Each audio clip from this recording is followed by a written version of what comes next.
Hola a todos y a todas y a todos. Good morning, everyone. Bom dia. Thank you very much for joining us today. My name is Verónica Arroyo. I am a policy associate at Access Now. And today we launch jointly with Asociación por los Derechos Civiles, ADC, the Laboratorio de Políticas Públicas de Internet, LAPIN, and La LibreNet Tecnologías Comunitarias, the report Surveillance Tech in Latin America Made Abroad, Deployed at Home. We are delighted to share with all of you our findings and inside information about this whole research process.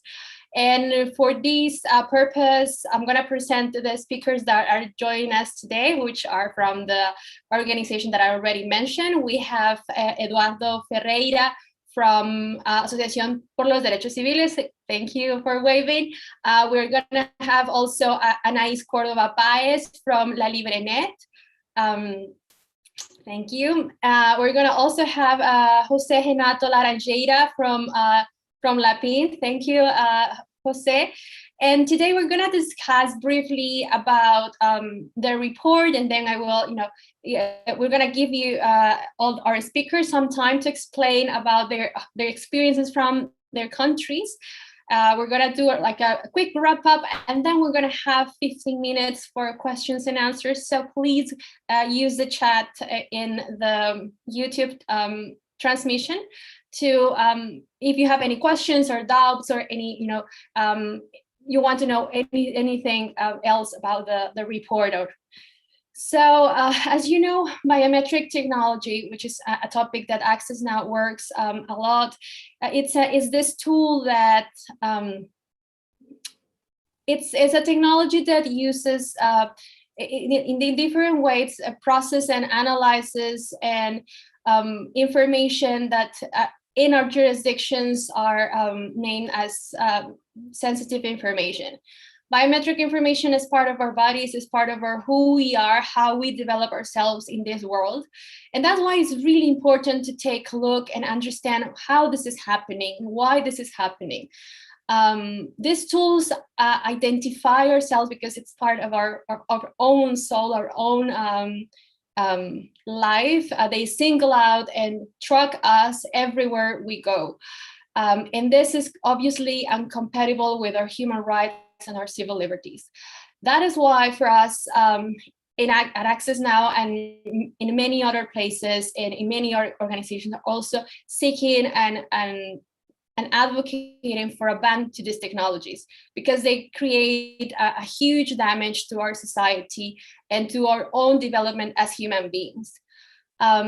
Therefore, I invite you at this point, if you can, to check the ongoing webpage. We have a landing page for a letter that more than 200 organizations and academics and technologies have already signed it. This letter calls for a ban to this technology. This report, it's really tied to this call, this advocacy call, because something that is happening in Latin America should be known by everyone. So while in many countries, in many places, we are calling for a ban to this technology, for biometric surveillance technology, in Latin America, Latin American governments are just moving to the opposite direction. These governments are purchasing biometric surveillance technology and moving it quickly. And two key points are happening in these countries and moving this idea of implementing the technology is that first, in Latin American countries, something that we are going to find all the time and something that you will find on the report as well is the problem of transparency and access to information. There is a huge problem of opacity where we don't know what is happening, what is really happening. The only thing that we finally get is from the newsletter, from the press, from videos that are online, and from this advertisement that comes from the government, by the government. This is one thing that is happening. There are like transversal issues. The other big problem is the narrative that is behind. As you know, Latin American countries, and this is sadly to know, but we have huge problem with public security and combating a lot of crimes in our streets. Some of the cities in our regions are called like the most dangerous cities to live in different international rankings. And that's why public security is a huge priority. However, implementing these technologies, governments think that implement these technologies will solve this problem that has been in our society for decades. So they do believe that public security should be like the first priority at no cost, even though this creates a problem for human rights, as we're gonna explain. So that's why, having in mind this problem of this particular issue of Latin America, we believe that it was the time to do a comprehensive research.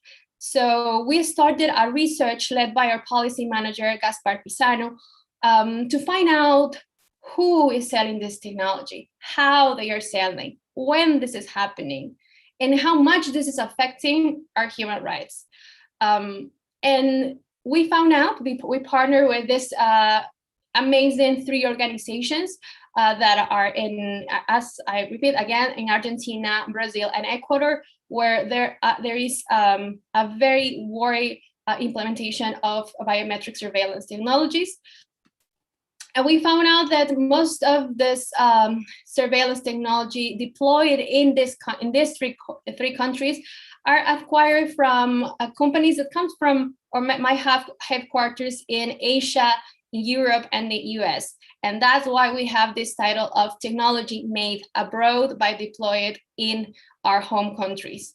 The report then seeks to expose the companies behind these dangerous products, these dangerous technologies, and the government that are purchasing and deploying policies and practices that undermine people's rights. I'm going to stop here because Eduardo, Jose, and Anaís have more information to share of what happens in every country, in the countries where they live. So I'm gonna pass the mic. We don't have a mic, but we're gonna pass the mic to Eduardo to share, and he will share with us more information about the research that they conducted and all the work that they are doing in Argentina. Thank you, Verónica. Thank you all of you for joining to this presentation, and also thank you Access Now for inviting us to do this comparative research with them. My name is Eduardo Ferreyra. I'm a project officer at Asociación por los Derechos Civiles, Association for Civil Rights, which is an NGO based in Buenos Aires, Argentina. I'm going to give a brief overview of the main findings of the research. I would like to highlight 3 points. The first one has to do with when all started in Argentina, not this trend of government and deploying surveillance technology. And we can say that this started in 2008, when governments across the country, local governments, provincial governments, and even the national government started to deploy CCTV cameras across the public spaces in Argentina. This had to do with in that time, and there was like many famous far-reaching crimes that trigger the fears of the people, no? And there were several surveys at that time that say that Argentinians think that public safety is the most pressing issue in the country, and which was very curious, because if you take a look at the criminal data of that time, you could see that Argentina is one of the countries with the lowest record in the region, Latin America. So you could say that it's very unjustified now. This narrative of inducing fear in the people through public safety issue was at the forefront of the narrative in the public officials in the country back then. That narrative is also justified by the government to avoid sharing information about the kind of technology acquired. No? As Verónica said before, transparency is a very troublesome issue in Argentina, because during our research, we submitted several freedom of information requests, but most of those requests were never answered. And those who were answered, their responses were very insufficient, very vague, and they didn't provide the information that we wanted. The second point that I would like to highlight has to do with biometrics. And in 2011, the national government launched CBIOS. CBIOS is the acronym in Spanish for Federal Identification Biometric System for Security, which was and is a massive biometric database run by the Federal Police and the Minister of Security in Argentina. For every Argentinian citizen is mandatory to receive an ID card, no? And the government started to issue those ID cards with biometric data, no? So they ask you your fingerprints and your face photo and your palm prints. Now, those data are gathered by the National Citizen Registry, which provides the data for this CBIOS biometric database. CBIOS was like the platform for several implementations of biometrics in the country in issues like immigration, social services, taxes, education, sport, and so on. And the third point that I would like to mention is that from like 4 or 5 years ago, the deployment of facial recognition technology are becoming very pervasive in Argentina. The most famous case in terms of relevance is the facial recognition system deployed by the government of the city of Buenos Aires, which is the capital of Argentina, in 2019. And the goal of this system is to track citizens that with criminal records, fugitives. After its implementation, there were several cases of false positive, people who were wrongly identified as a fugitive, and some of them spent like a week in prison, and so forth.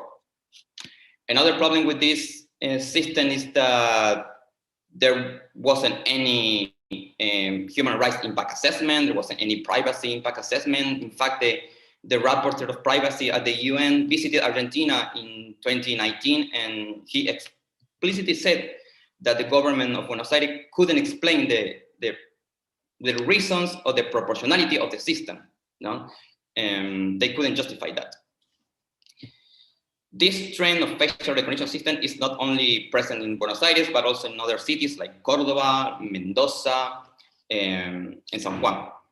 And those cases are reported in the research and provide, like I would say, a very dangerous situation in Argentina. Why? Because we Argentina have strong laws, especially the right regarding the right to privacy and data protection issues, but there is a big difference between the legal framework and what really happens in the practice. No? Governments are often making use of the exception to those laws. So they say we are doing this for public safety reason because it's an essential function of the government to do this kind of tax. So we are exempted of those safeguards that the data protection law in Argentina established. Another problem is that we don't have a strong data protection authority, that has the sufficient human and economic resources to carry out research, investigations, and impose fines if that is the case. And the third point that I would like to raise about this matter is that, unfortunately, public officials in Argentina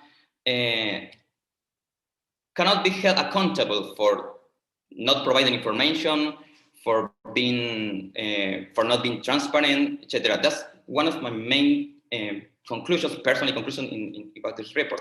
It's like they don't pay political costs, they don't pay any price for not providing information, which is very very sad because they don't have the incentives to behave in a more transparent and democratic way. So I mean, for the future, I think that public opinion, public citizens has to be more aware of these trends and put more pressure into the government. So that's one of my main hopes with this report, try to contribute to spread the word about this issue in Argentina, and so citizens can have a more comprehensive knowledge about what's happening in their country, and can push forward for more transparency, for more restrictions, and for more, and to make their rights to be respected by the government. No?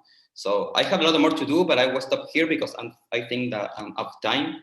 But anyway, we can continue with the Q&A. So thank you. Thank you, Eduardo. I think this is very interesting to note how these videos have been, implemented. It has been, the core of the surveillance system in Argentina, how this is increasing year by year. Now it's the time to hear the findings in Ecuador. So I will pass on to Anaís Cordova, who is also here from La Libre. Please let us know, please show to and share with us the findings that the report has, that La Libre have found in this research process, and the key, aspects of the situation in Ecuador. I will be good to know. Thank you very much, Anaís. Thank you, Veronica. And very interesting, Eduardo, and it was very nice for us to be part of this investigation and research. And well, Ecuador is a small country that has passed through various processes in a political way. So it's very interesting that all the surveillance program started with a supposedly progressive government, with Rafael Correa's government. Like in 2002 was the first starting of the surveillance program, and then in 2012 everything got connected, and we have now at least one camera per 2,700 inhabitants. So it's a lot of cameras for a small country like Ecuador, right? We found that there was more than $20 billion on the buy-ins of new cameras and surveillance programs and software. And some of these are in the main cities, but also they are in small cities that are next to places where mining is happening, where oil companies are, and also where a lot of social movement is, right? So for us, the interesting thing that we got is that the software and all the program that has to be with surveillance has been connected now in the whole country. That just happened in 2017.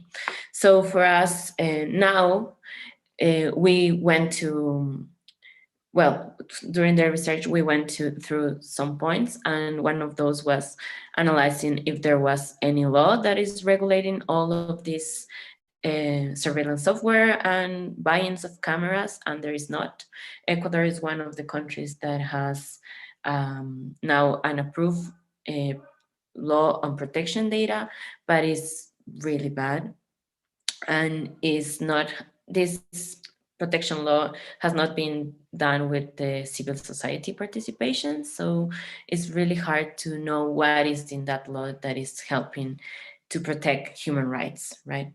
And even though that is a public law now, has not content on human rights or anything about surveillance. So for us, Ecuador will be like one of the countries that took a lot of time to discuss about digital rights, about human rights, but now that we have a new law, is one of the countries that has one law that is not implementing all the things that we would like to have it, right? So for us, there is no law that is protecting people around surveillance. And also what we found that is like, I think is part of the report, right, is that all like the main brands that are being bought in Ecuador for surveillance is Axis, Hikvision, and Merit, and they are from China, Sweden, and Israel, right? And these brands had are passing through a way of being prohibited on North countries, but in the global South, they are being bought. So that is a lot of what we have to put attention on in these days. Ecuador has a very powerful social movement that was totally broken by different governments, and now is passing through a change to a very openly neoliberal government. That is a new government, so we don't know what is going to happen, but what we really know is that surveillance and all the system that has been put on Ecuador with the Equalize program, that is the name of the 911 center and all the program of surveillance for the whole country. Now it is being implemented and organized like one and only. So you can see a country that is in the coast at the same time of the capital, at the same time that on the Amazonia. So this was researched by some people from some places from the universities and other places, looking if the violence in neighbors that were very surveillance, that had a lot of cameras, was less than in the ones that didn't have cameras, and there is not relation to less violence and more surveillance.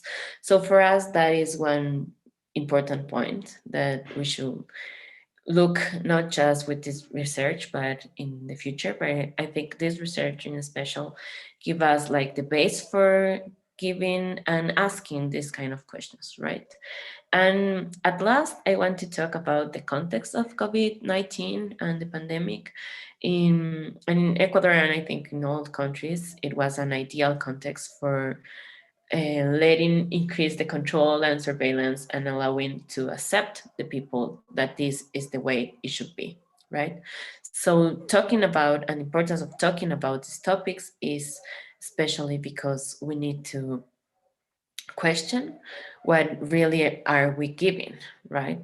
Put on a balance if we are giving a lot of our information and liberties, or and what is security to us. And I think that this important mark and question about around security and around what security is for each one, because it's different for every person, also has to have importance of asking what is security in a community and how we're going to change that to a more secure environment against a surveillance environment, right? So I think Ecuador is a good example of a transition country. We are between Colombia and Peru. There is a lot of migration going on in Ecuador, but also there is a lot of resistance happening. So for us, like the surveillance and all the whole programs is a point. We are in a point where we need to discuss all of these topics, and also we need to discuss all the laws that are going to regulate these topics. Because if we are not discussing that, then we are not having a really understanding of what liberties and which liberties are we giving up, right? So, well, I'm going to leave it like there. Thank you. Thank you, Anais. It was very insightful to learn that the system that is now in place, which is the ECO 9111 or 911, has been there for, well, now it's since 2017 it's being just one big system, and before it was just a bunch of systems, and now it's all of them are work together, and there is this relation, and how the system that we have in place at this point might change, or we can see that we will need to see how this will evolve, right? We have a new government at this point. We have a new data protection. Well, the very first data protection law in the country. This law needs to be implemented. So we will see how this will affect the surveillance system, the mass surveillance system that Ecuador has. So I think it's good, as you mentioned, the report sets this base, sets this yes, like a base knowledge where civil society in Ecuador can start, digging more and understanding more what's going on, and from that start to, build more actions and change the situation and change the system that it's now in place in order to respect human rights. Our last but not least speaker is José. José is from the Laboratorio de Políticas Públicas en Internet, LAPIN. They also partner with us for this research in Brazil. I want to, before I pass the word to him, I want to mention that we will have a question and answer a moment at the end of these presentations. And we're happy to take your comments or your questions. So Jose, could you share with us the findings of what's happening in Brazil? Brazil is a huge country and there are many, many things happening at the same time. And the report, give us a lot of information. And we're very happy that this was possible. Thank you for joining us, Jose. Thank you, Verónica. Hello, everybody who's watching us here. Well, first of all, I would like to thank Access Now for the kind and honorable invitation, as well as Asociación por los Derechos Civiles and LALibreNet for joining us in this partnership. It was not just a very interesting report, but also a necessary report for our countries. Well, first of all, LAPIN is a non-profit think tank in the Brazilian capital, Brasilia, and we are conducting research, advocacy, and raising awareness on issues related to the regulation of digital technologies, among which is face recognition and digital surveillance as a whole. So just to provide a little bit of background, data protection in Brazil has been a hot topic, especially in the last, I would say, 3-4 years. However, our data protection legislation, LGPD, which holds lots of similarities with the GDPR, has entered into force only into 2020, with its sanctions enforceable merely from the last week. So it is a very innovative theme for the Brazilian society, and it became a fundamental right after an interpretation by the Supreme Court in May 2020. However, our data protection culture is yet taking its first steps, I would say. And in that sense, we have identified that digital surveillance is only increasing here. Face recognition is already being deployed in the 5 regions of Brazil, in almost every state of the federation, if not in all of them.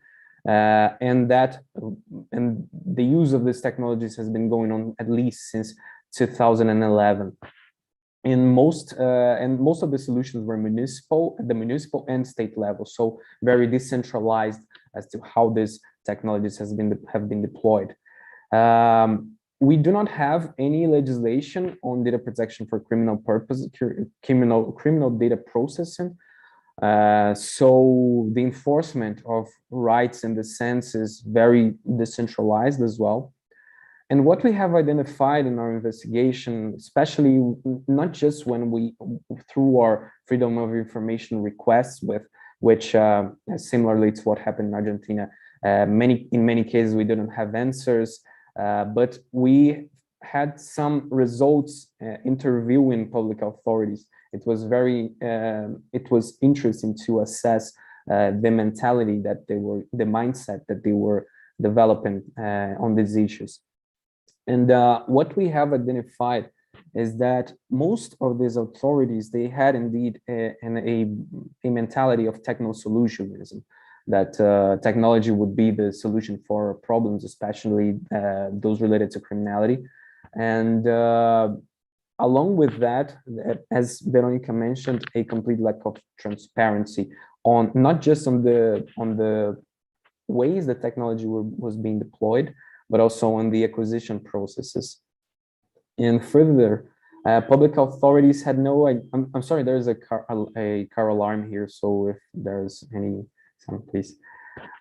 So as I was saying, public authorities generally had no idea on the accuracy of these systems, on the range of false negatives and false positives something which portrays how the development of face recognition, especially face recognition, is being made without any reflection on their true efficacy and how it balances with the human rights violations that this technology may cause, that the use of this technology may cause. Most of the companies involved, as Verónica said, were from Asia. I would like to highlight China. Most of them were Chinese. And the reason for that was mostly the competitive prices that the Chinese companies such as Huawei, Hikvision, or Dahua were being able to offer their products. And also we have identified lots of donations that were being made by these companies. That was the case, for instance, with the state government of São Paulo, which received a huge amount of digital surveillance devices such as drones and face recognition systems from the Chinese government and from other companies in an official visit that he did to the country. And also that was the case in two cities, also from the state of São Paulo, Campinas and Mogi das Cruzes, and also in Rio de Janeiro, in a case which was intermediated by a telecommunications company in Brazil called Oi, that was used for testing purposes there.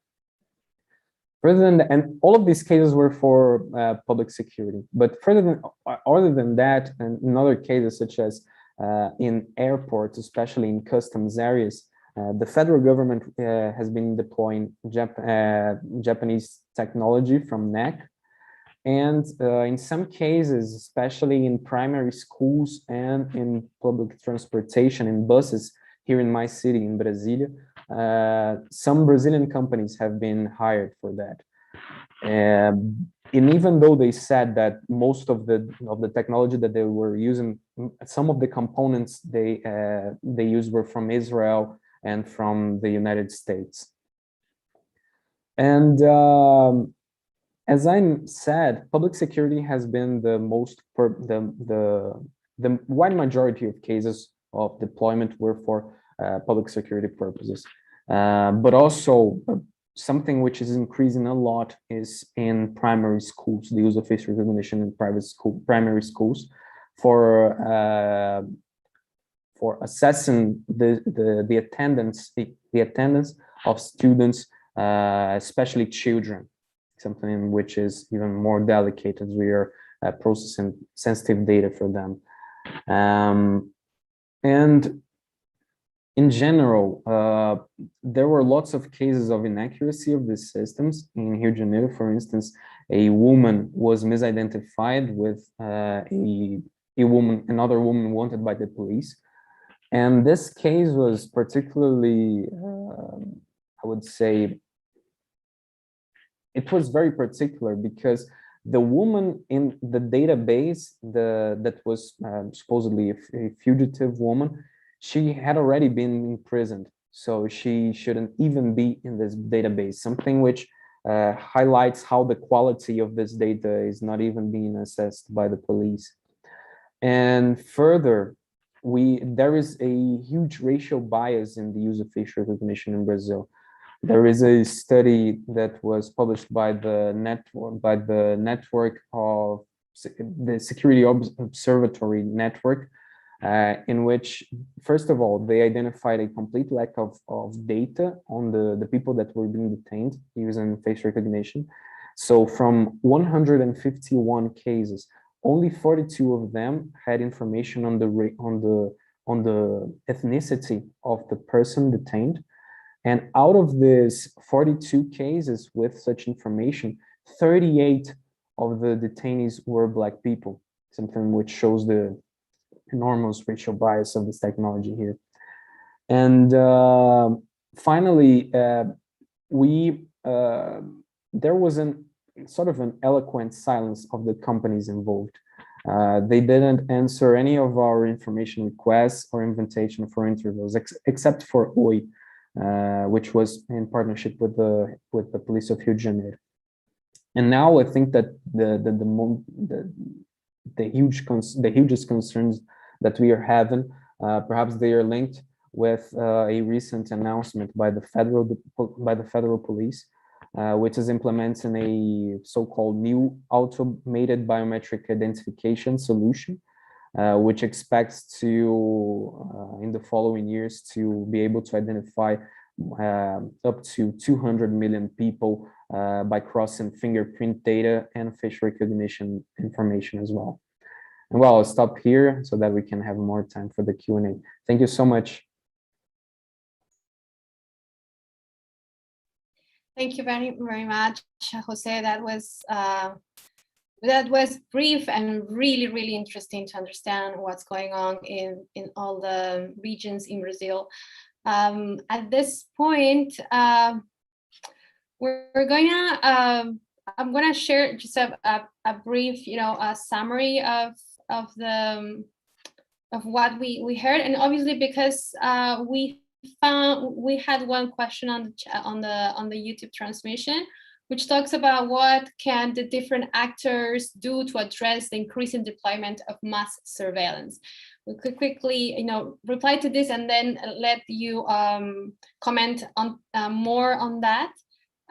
As we have learned from this three quick presentations, that a lot of you mentioned centralized systems, connected systems, such as ECU 911, lack of responses from the government and from the companies. So none of them gave us, enough responses, or, even responses at all.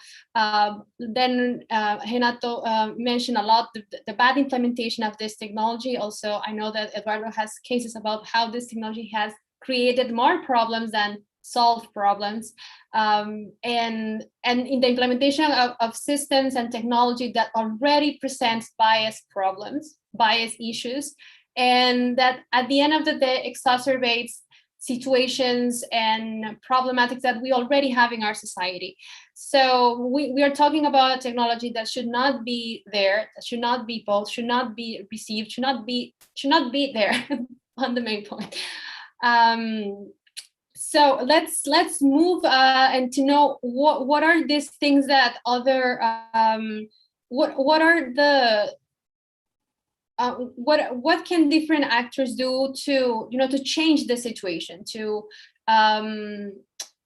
address this this increasing of the development of mass surveillance technology? What different, we know that there are different actors. We talked about companies, we talked mainly about companies, but we talked also about the press, the journalists. We talked about our government. So according to your what you have researched and you have seen and the responses that you got, what are the things that this stakeholder should be doing to fix the situation? Any of you would love to take this one? Okay, I go first. I think yeah, thank you.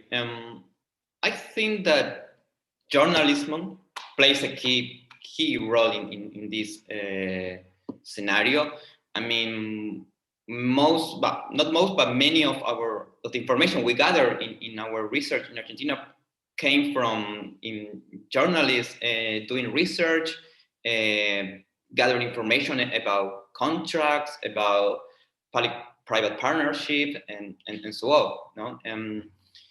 If we don't have a government that provides information, we have to rely on independent journalism, on people doing research on their own. So I mean, that's a key part. We need more journalists and to push forward to provide more information, to continue doing research and trying to shed a light on this topic. I mean, because if government knows that the pressure is and the spotlight is shed on them, I think there is an incentive to be more transparent, no?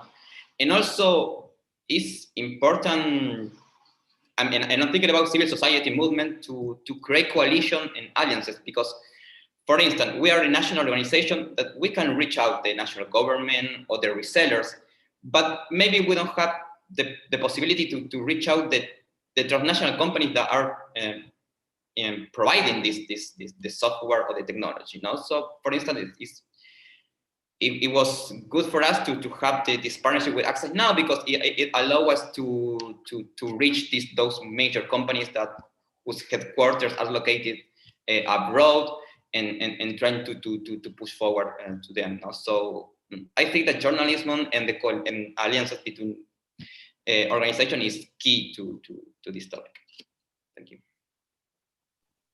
Yes, really key. So we call to public and traditional media, or even the ones that are online media, new media, because they do have, as Eduardo mentioned, a fundamental role increasing the awareness and the debate in changing the narrative that the three panelists have already mentioned. This narrative that there is a lot of problems in public security and something should be done, and then the magic tool is mass surveillance, biometric mass surveillance technology, something that we do not agree, and we already explained the problems.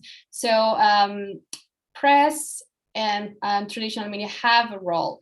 Other, I don't know if we have 2 more questions right now in the chat that I will have to asked to reply. And well, before I move to that, I will also say that in the report you will find this what Eduardo just mentioned, this call to media, to the press, but also some recommendations from for lawmakers, governments, and companies, specifically because lawmakers have a crucial role to create concrete actions to stop the spread of this technology, banning the technology mainly that enables, mass surveillance, putting more a safeguard to protect people, such as the person that Jose mentioned before, this woman that got caught because of the camera, create robust measures to increase accountability and transparency, something that we are calling, and we really want to know more because we need more information.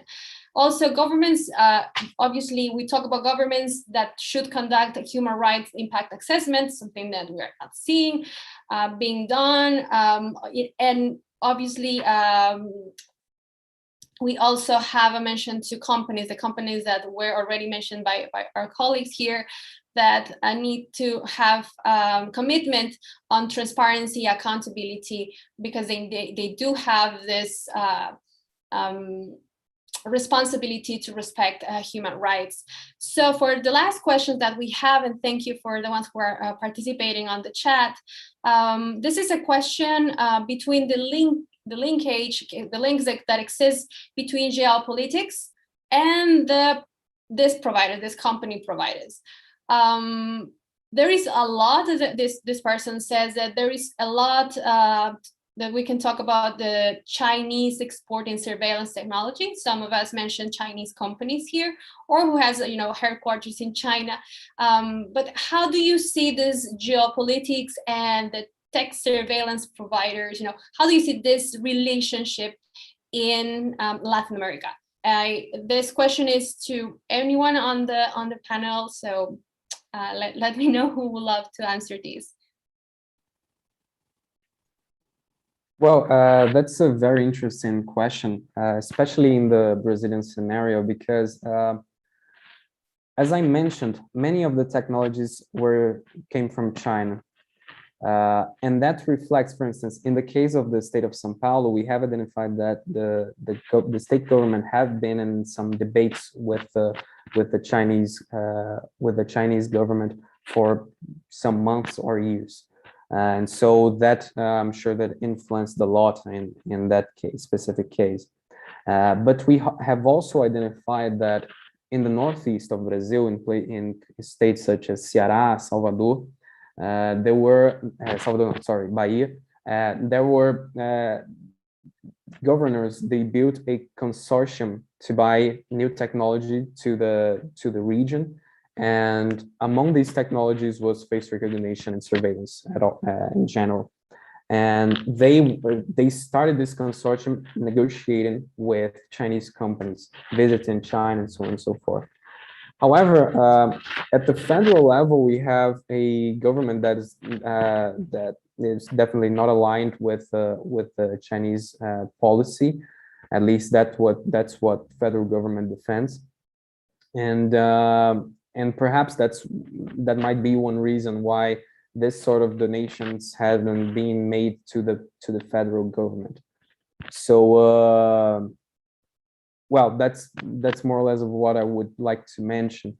Especially to sum up, especially some state governments have been taking this initiative to negotiate by themselves, and that's one reason why I think that they drove themselves to China. Oh, this is amazing, because I remember you saying not they bought this technology, but they received the technology. So that's happened a lot. Very interesting. Yeah.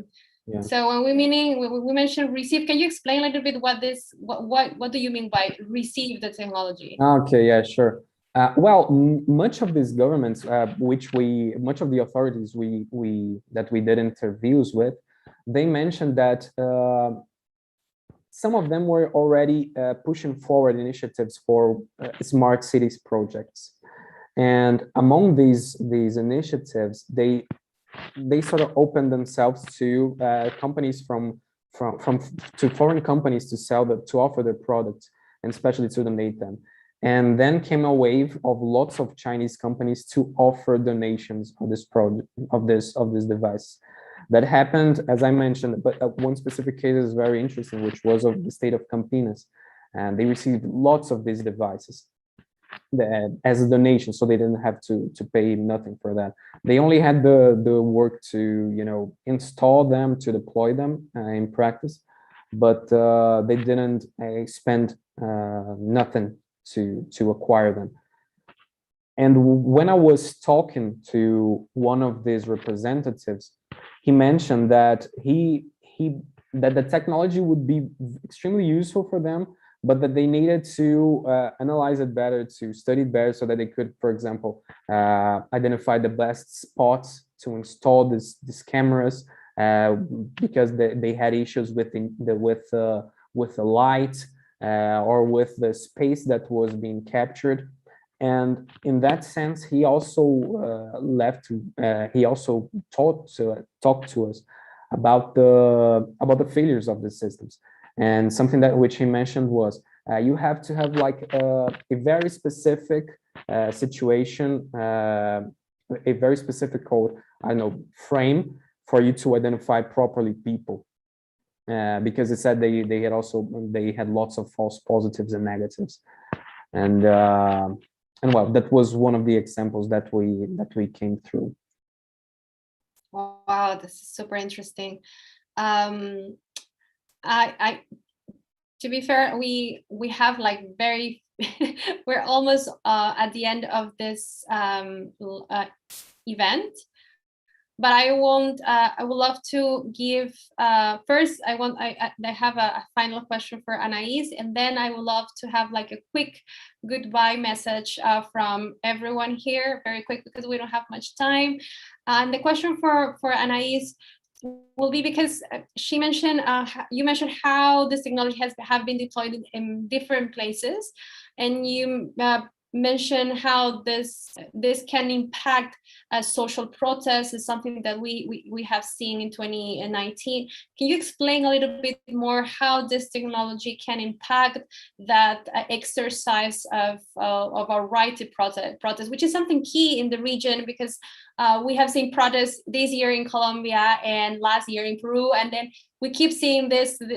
The society, is seeking to have more active participation, but maybe these cameras are not exactly helping to that goal. So ECU 911 or 911 have a lot of cameras, and you can also speak about the number of cameras and how this, can impact the right to protest, which is key for our society. Sure, thank you, Veronica. Well, in the research, we found that during the protests in Ecuador that happened in October 2019,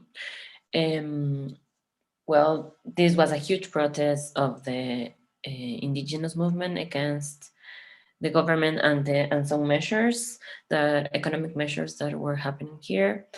And actually, during those protests, people acknowledged the importance of knowing where the cameras were and how the cameras were put on the strategically put through the police on the city.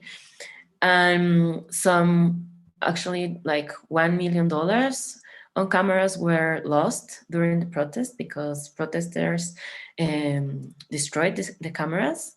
But also we had our first internet shut down in Ecuador during those same protests. So everything became a huge topic to discuss around technology and who is owning that technology, right?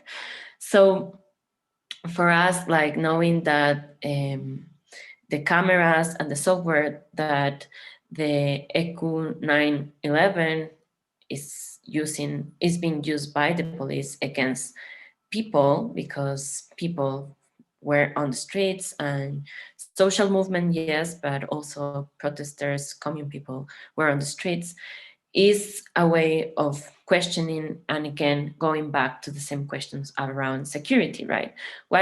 Which is security for us, what is security for us, and who should give that security to people. In Ecuador, we know that the cameras and the main system is being used to follow activists and follow people that is against the government, especially the government that just passed, because we just changed of president, so we have a new government. But the last government, that was Lenin Moreno government, he used the technology of surveillance to know their people that were against his government. And so there you are now, and there is a need to question the ethics and the politics that are around this, and who wants to have the information and who has the right to have the access to that information, right? So I think it's a huge debate, and I will give my goodbye message with this, but it's a huge debate that we need to talk about. And I think the pandemic has given us that space to talk about and to start questioning, like all the things that come around security has a lot to be with care and the politics around caring, and who is giving that care. So the social movements, I think they know now that technology is part of their life, and we need to start doing and making and thinking about technology from the South and for us, right? And that has a lot to be and has a lot of importance with talking about security and also politicizing that security and what is coming from of that.